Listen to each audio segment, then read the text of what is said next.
રણુજાના રાજા રામદેવજી મહારાજના એક એવા પરીક્ષાની વાત કરવી છે કે જેને સાંભળીને તમારા કાળજા કંપી નાખે એવી જ આ સત્ય ઘટનાને પ્રસંગ આજે મારે રજૂ કરવો છે.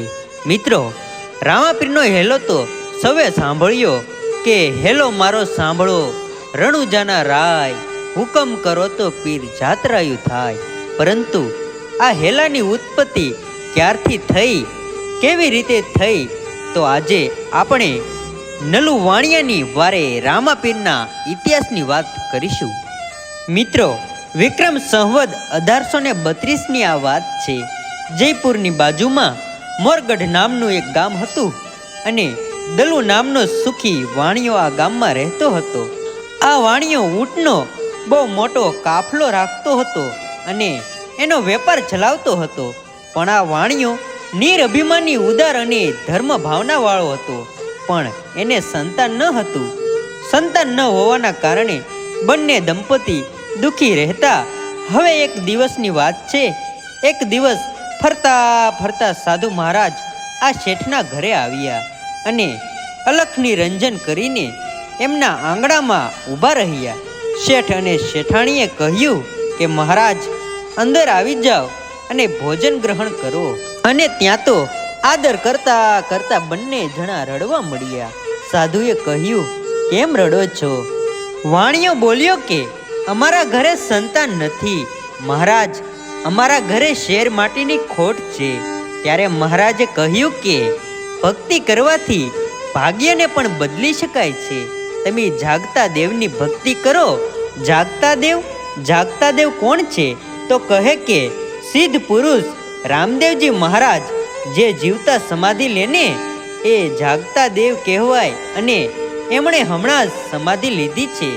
અને એ રામદેવજી કોઢિયાને કોઢ મટાડે છે, વાંજિયાને પારણા બંધાવે છે. તો તમે પણ રામદેવજીની ભક્તિ કરો, એ જરૂર તમને સંતાન આપશે. વાણિયાને સાધુની વાત પર વિશ્વાસ આવી ગયો અને શ્રદ્ધા બંધાઈ ગઈ. તેમણે તો રામદેવજી મહારાજની માનતા માની, ગરીબોને ભોજન કરાવી અને સાથે સાથે ઘણા સારા કાર્યો પણ કર્યા. અને પછી રામદેવજી મહારાજની કૃપાથી એમના ઘરે પુત્રની પ્રાપ્તિ થઈ અને ગામમાં પણ ચર્ચા થવા મળી. આ તો રામદેવજી મહારાજનો પરચો કહેવાય. નહીતર એટલી મોટી ઉંમરે સંતાન ન થાય. અને પછી તો વાણિયાનો પુત્ર જ્યારે 5 વર્ષનો થયો ત્યારે શેઠે કહ્યું કે આને બાળ મુંડન પણ કરાઈ આવીએ અને રામદેવજી મહારાજને પગે પણ લગાઈ આવીએ. પછી તો કહેવાય કે વાણિયોને વાણિયણ રણુજા જવા માટે નીકળ્યા. ચાલતા ચાલતા ભયાનક જંગલ આવ્યું અને એ ભયાનક જંગલમાં એક ચોર મળ્યો અને વાણિયાને કહ્યું કે ભાઈ, ક્યાં જાઓ છો? વાણિયાએ કહ્યું કે અમારે રામાપીરની માનતા છે કે પુત્રની પ્રાપ્તિ થાય ને તો અમે જાત્રાએ જઈશું. એટલે અમારે ત્યાં પુત્રની પ્રાપ્તિ થઈ છે અને આજે એની માનતા કરવા માટે અમે ચાલીને રણુજા જઈએ છીએ. પણ આ ચોરને તો ચોરી કરવી હતી. એટલે ચોરે કહ્યું કે હું પણ રામાપીરનો ભગત છું અને હું પણ રણુજા જાઉં છું, તો ચાલો આપણે સાથે જઈએ. વાણિયાએ કહ્યું, ભલે. અને આમ ચાલતા ચાલતા ભયાનક જંગલની માલકાર સાંજ પડી અને લૂંટારાઓએ તલવાર કાઢી અને કહ્યું કે એ વાણિયા, તારી પાસે જે પણ માલ હોય એ મને આપી દે. અને પછી તો શેઠ અને શેઠાણી રડવા લાગ્યા અને કહ્યું કે બધો જ માલ સામાન લઈ લે, પણ અમને કાંઈ જ ન કરતો. ત્યારે લૂંટારો હસવા લાગ્યો અને કહે કે તમે શું મને મૂર્ખ સમજો છો? જો તમને જીવતા મૂકી દઉં તો મારું શું થાય? એટલે આમ કરી માલ સામાન લઈ અને તલવારનો એક ઝાટકો વાણિયાના ગળા પર માર્યો અને વાણિયાને મારી નાખ્યો અને લોહીના ફુવારા ફૂટી ગયા. અને શેઠાણી તો ત્યાં બેઠી બેઠી સોધાર આંચુરે રડી રહી છે. અને સોરે કહ્યું છે કે જાઓ, આ નાના બાળકને અને તમને બંનેને છોડી દઉં છું. અને આમ સોર સોરી કરીને ભાગ્યો.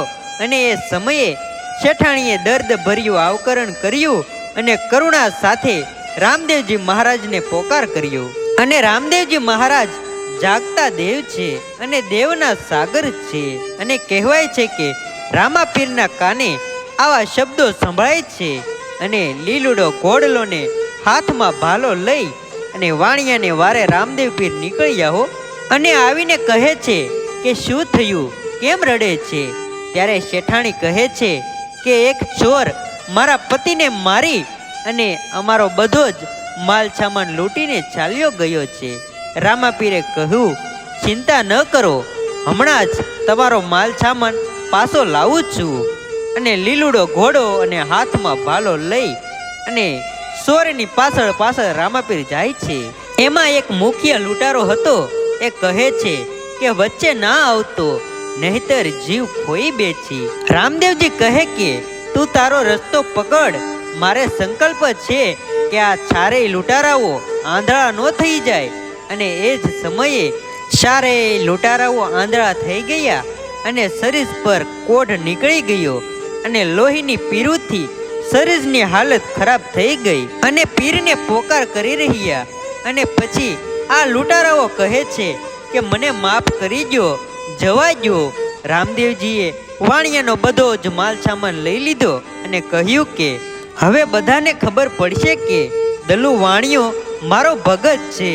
એટલે એ દલુ વાણિયાનો ચોર નહીં પણ રામાપીરનો ચોર છે.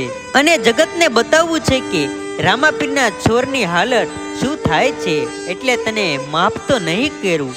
પછી એમ કહેવાય છે કે રામદેવજી મહારાજ શેઠાણી પાસે ગયા અને બધો જ માલ સામાન આપીને કહ્યું છે કે તારા પતિનું માથું ધડ સાથે જોડ. અને પછી તો શેઠાણીએ પોતાના પતિનું માથું ધડ સાથે જોડ્યું અને તરત જ વાણિયો બેઠો થયો. અને વાણિયો સજીવન થતાં જ સાક્ષાત રામાપીરના દર્શન થયા.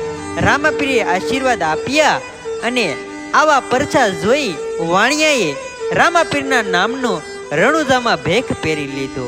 અને મિત્રો, ત્યારથી જ આ રામાપીરના હેલાની શરૂઆત થઈ કે હેલો મારો સાંભળો રણુજાના રાજા, હુકમ કરો તો પીર જાત્રાયું થાય, મારો હેલો સાંભળો. તો મિત્રો, આ હતો રામાપીરનો ઇતિહાસ. તો મિત્રો, તમને આ ઇતિહાસ કેવો લાગ્યો મને કોમેન્ટમાં જરૂરથી જણાવજો. અને મિત્રો, તમારો કિંમતી સમય આપી અમારા વિડીયો જોવા માટે તમારા બધાનો આભાર. મિત્રો, ચેનલ પર નવા હોય તો લાઈક, શેર, સબસ્ક્રાઈબ કરી નાખજો. અને મિત્રો, આ વિડીયો ઇન્ટરનેટના માધ્યમથી બનાવેલો છે, કોઈ જાતિ કે ધર્મનો વિરોધ કરવામાં આવ્યો નથી, ખાસ નોંધ લેવી. ધન્યવાદ.